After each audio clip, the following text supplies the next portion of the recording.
Anak-anak, setelah kita ikuti pemaparan dari Bapak Eko Wahyudi MPD, sekarang kita akan menginjak ke materi MPLS yang kedua, yaitu tentang pengenalan pembelajaran daring yang akan disampaikan oleh saya sendiri, dan juga tentang penilaian yang nanti akan disampaikan oleh Ibu Binawati SPD. Yuk kita ikuti apa yang akan disampaikan.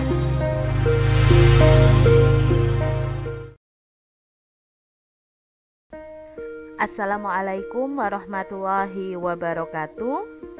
Kembali bertemu dengan saya Siti Astuti, masih dalam kegiatan MPLS. Bagaimana anak-anak, masih semangat kan sampai materi hari ini dan sampai materi sesi yang kedua ini?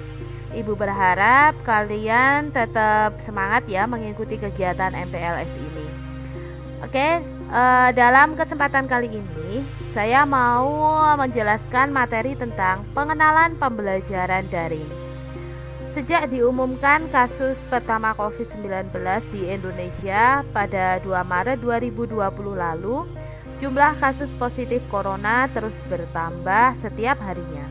Istilah social distancing atau pembatasan sosial yang awalnya terdengar asing, kini semakin akrab.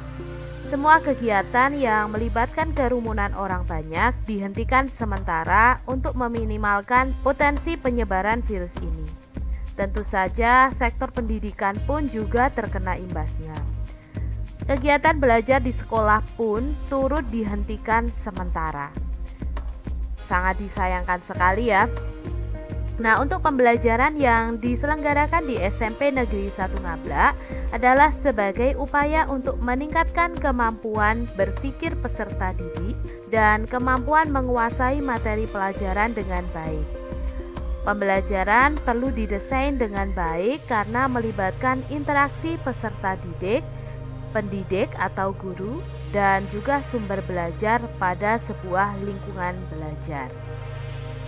Tidak dapat dipungkiri bahwa seiring perkembangan ilmu pengetahuan dan teknologi, maka penerapan pembelajaran yang ada di SMP Negeri 1 Ngablak pun juga harus mengalami perubahan. Perubahan tersebut tampak dari pemanfaatan teknologi informasi dan komunikasi dalam pembelajaran. Nah, ini pembelajaran pada masa pandemi seperti ini. Biasanya sekolah menggunakan dua mode pembelajaran, yaitu pembelajaran daring dan luring. Di mana pandemi COVID-19 ini yang mana siswa belajar dari rumah sebagai upaya memutus mata rantai penyebaran virus corona.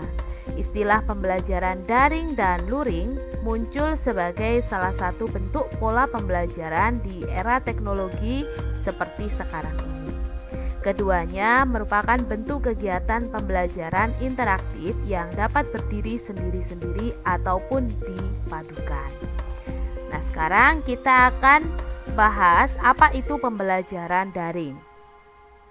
Daring merupakan singkatan dari dalam jaringan sebagai pengganti kata online yang sering kita gunakan dalam kaitannya dengan teknologi internet. Daring adalah terjemahan dari istilah online yang bermakna tersambung ke dalam jaringan internet. Jadi yang namanya pembelajaran daring adalah pembelajaran yang dilakukan secara online menggunakan aplikasi pembelajaran maupun jejaring sosial. Nah, ini ada ciri-ciri tentang pembelajaran daring. Pembelajaran daring merupakan pembelajaran yang dilakukan tanpa melakukan tatap muka, tetapi melalui platform yang telah tersedia. Segala bentuk materi pembelajaran didistribusikan secara online, komunikasi juga dilakukan secara online, dan tesnya pun juga dilakukan secara online. Daring juga menyatakan kondisi pada suatu alat perlengkapan atau suatu unit fungsional. Sebuah kondisi dikatakan daring apabila memenuhi beberapa persyaratan sebagai berikut. Yang pertama, di bawah pengendalian langsung dari alat yang lainnya. 2. Di bawah pengendalian langsung dari sebuah sistem. 3. tersedia untuk penggunaan segera atau real time. 4. Tersambung pada suatu sistem dalam pengoperasiannya. Yang kelima, bersifat fungsional dan siap melayani. Jadi itu merupakan ciri-ciri dari pembelajaran daring. Selama pelaksanaan mode daring, peserta didik memiliki keleluasaan waktu untuk belajar. Peserta didik dapat belajar kapanpun dan dimanapun tanpa dibatasi oleh ruang dan waktu. Peserta didik juga dapat berinteraksi dengan guru pada waktu yang bersamaan, seperti menggunakan video call ataupun live chat. Pembelajaran daring dapat disediakan secara elektronik menggunakan forum ataupun menggunakan message. Itu mengenai pembelajaran daring. Nah, sekarang saya akan menjelaskan tentang pembelajaran luring, karena kita juga akan menggunakan luring. Luring adalah kepanjangan dari luar jaringan sebagai pengganti kata offline. Kata luring merupakan lawan kata dari daring. Dengan demikian, pembelajaran luring dapat diartikan sebagai bentuk pembelajaran yang sama sekali tidak dalam kondisi terhubung dengan jaringan internet maupun jaringan intranet. Jadi, intinya dalam aktivitas luring sama sekali tidak melibatkan jaringan internet ataupun jaringan internet. Secara sederhana, misalnya, peserta didik melakukan chat di WhatsApp. Artinya mereka melakukan aktivitas daring. Akan tetapi, jika peserta didik menulis artikel atau mengerjakan tugas di buku dan tidak tersambung dengan internet, maka itu merupakan contoh aktivitas luring. Nah, sekarang saya akan menjelaskan aplikasi pembelajaran daring. Meski di tengah pandemi COVID-19, guru harus memastikan kegiatan belajar mengajar tetap berjalan. Walaupun peserta didik berada di rumah, maka tetap harus ada pembelajaran.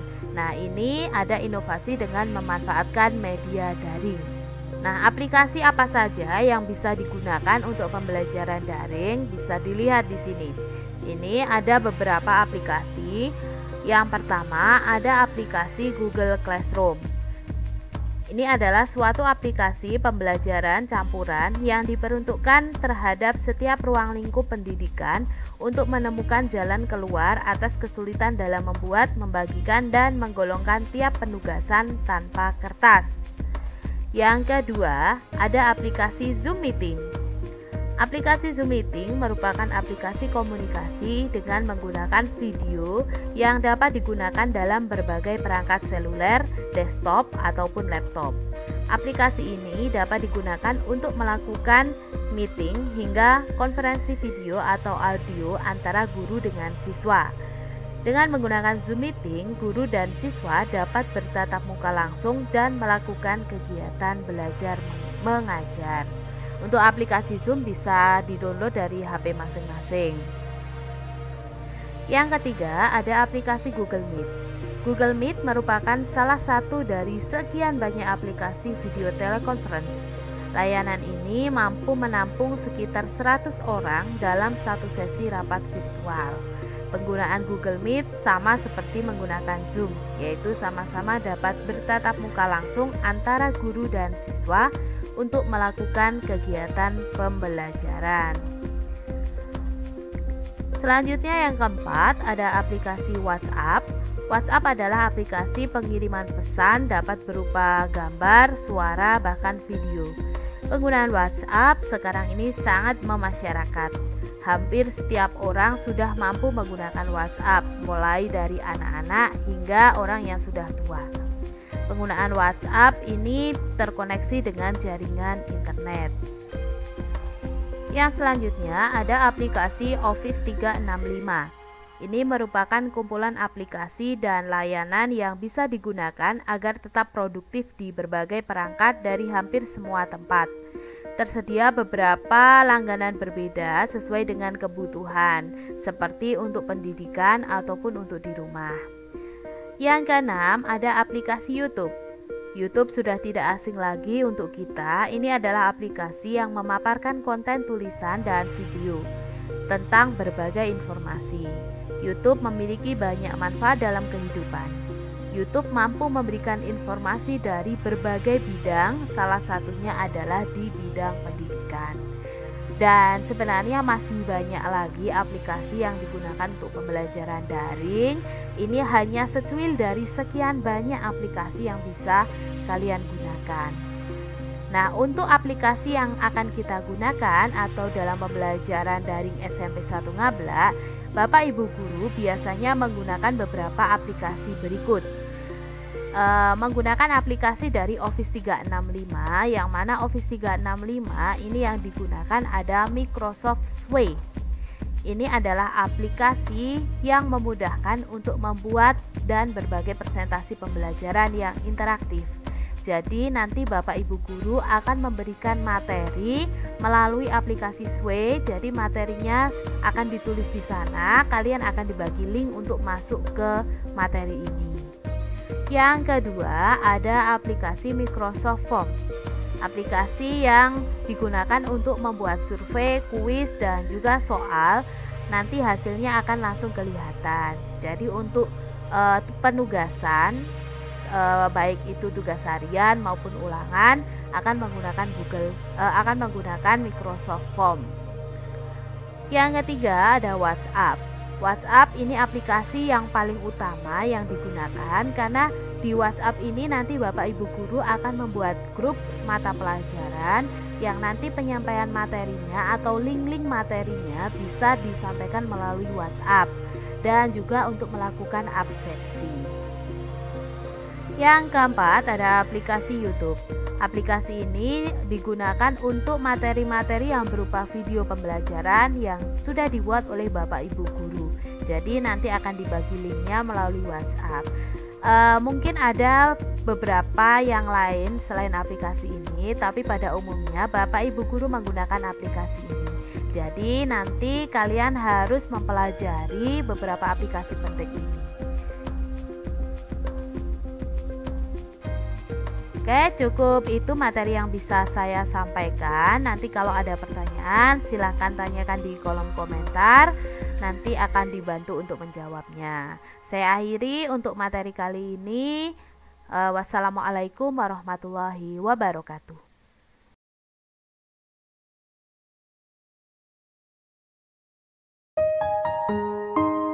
Assalamualaikum warahmatullahi wabarakatuh. Selamat bertemu lagi dengan saya, Bu Binawati. Kalian bisa memanggil saya Bu Bina. Kali ini saya akan sedikit menguraikan tentang penilaian pembelajaran. Tujuan dari penayangan video ini adalah agar kalian dapat mengetahui tentang penilaian pembelajaran yang dilakukan saat kegiatan pembelajaran nanti. Selamat mengikuti.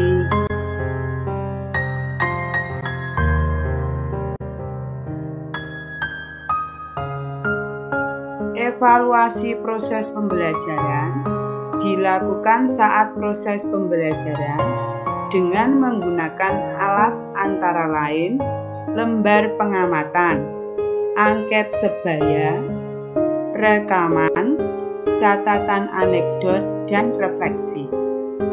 Evaluasi hasil pembelajaran dilakukan saat proses pembelajaran dan di akhir satuan pelajaran dengan menggunakan metode dan alat tes lesan atau perbuatan dan tes tulis.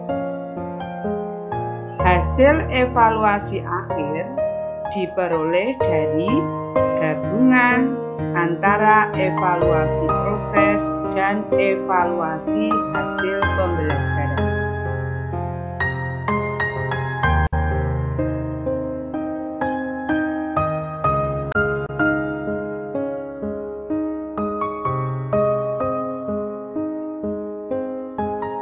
Penilaian hasil belajar ada 3 macam, yaitu penilaian sikap, penilaian pengetahuan, dan penilaian keterampilan.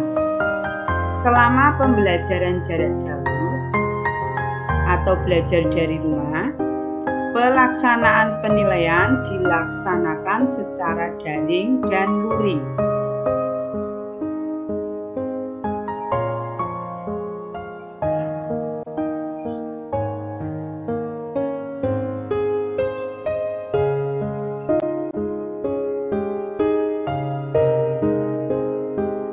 Pelaksanaan penilaian sikap meliputi penilaian sikap spiritual dan sikap sosial.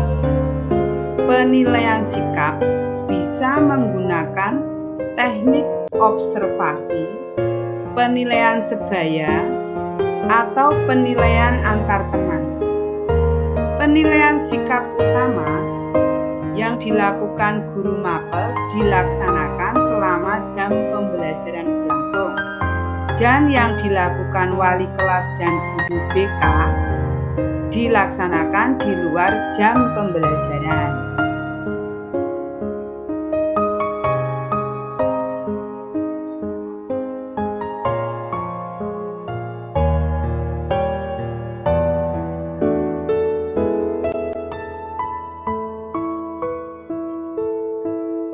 Selanjutnya, pelaksanaan penilaian pengetahuan dilakukan untuk menilai proses dan hasil belajar peserta didik. Penilaian dilakukan dalam bentuk penilaian harian dan dapat juga dilakukan penilaian tengah semester melalui tes tertulis, tes lisan, maupun penugasan. Cakupan penilaian harian meliputi seluruh indikator dari satu kompetensi dasar atau lebih, sedangkan cakupan penugasan disesuaikan dengan karakteristik kompetensi dasar. Berbagai teknik penilaian pengetahuan dapat digunakan sesuai dengan karakteristik masing-masing KD. Teknik yang biasa digunakan adalah tes tertulis, tes lisan, dan penugasan.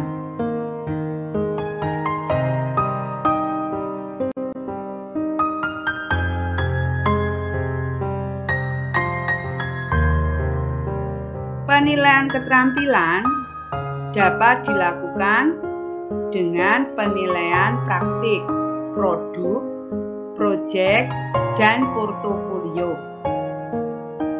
Contoh penilaian praktik adalah membaca karya sastra, membacakan pidato, atau reading aloud dalam mata pelajaran bahasa Inggris, menggunakan peralatan laboratorium sesuai keperluan, memainkan alat musik, bermain bola, bermain tenis, berenang, menyanyi, menari, dan sebagainya.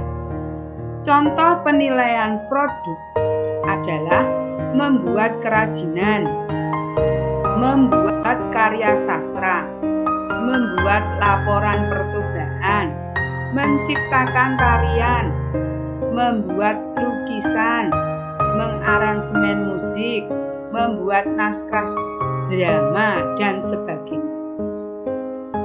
Contoh penilaian proyek adalah melakukan investigasi terhadap jenis keanekaragaman hayati Indonesia, membuat makanan dan minuman dari buah segar, membuat gerak tari berdasarkan level dan pola latih sesuai iringan, mencipta rangkaian gerak senam berirama, dan sebagainya.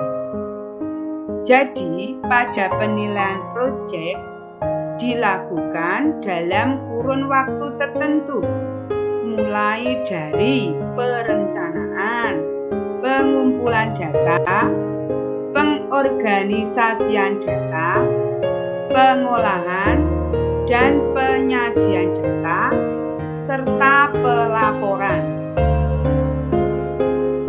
Sedangkan penilaian portofolio merupakan kumpulan sampel karya terbaik. Contohnya, ulangan terbaik, proyek terbaik, hasil karya terbaik.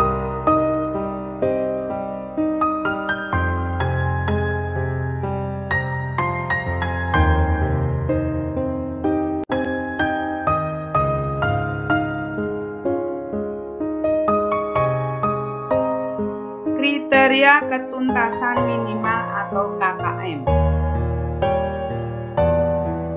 Kriteria ketuntasan minimal adalah kriteria paling rendah untuk menyatakan siswa mencapai ketuntasan.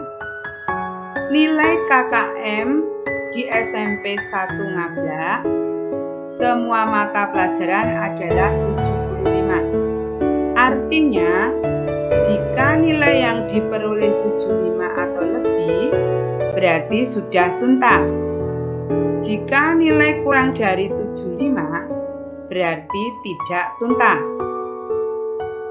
Nah, itulah sedikit penjelasan tentang penilaian yang akan dilakukan saat kegiatan pembelajaran nanti.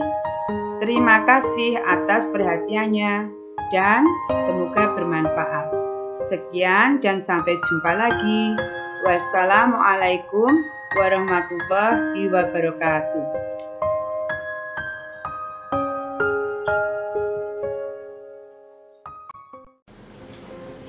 Oke, sudah kita ikuti tadi pemaparan tentang pembelajaran daring yang sudah kita simak bersama-sama. Saya yakin anak-anak juga sudah mulai mengetahui apa itu tentang pembelajaran daring dan bagaimana besok kita melakukan pembelajaran daring. Dengan demikian, maka acara MPLS Siswa Baru SMP Negeri 1 Ngabla hari kedua Selasa 13 Juli 2021 telah selesai. Sebagai wujud rasa syukur kita terhadap Tuhan Yang Maha Esa, maka kita akhiri pertemuan kali ini dengan bacaan tahmid bersama-sama. Alhamdulillahirabbil alamin. Saya yang memandu acara hari ini, atas kekurangannya saya mohon maaf. Saya akhiri pertemuan kali ini. Wabillahi taufiq wal hidayah. Wassalamualaikum warahmatullahi wabarakatuh. Sampai ketemu esok pagi.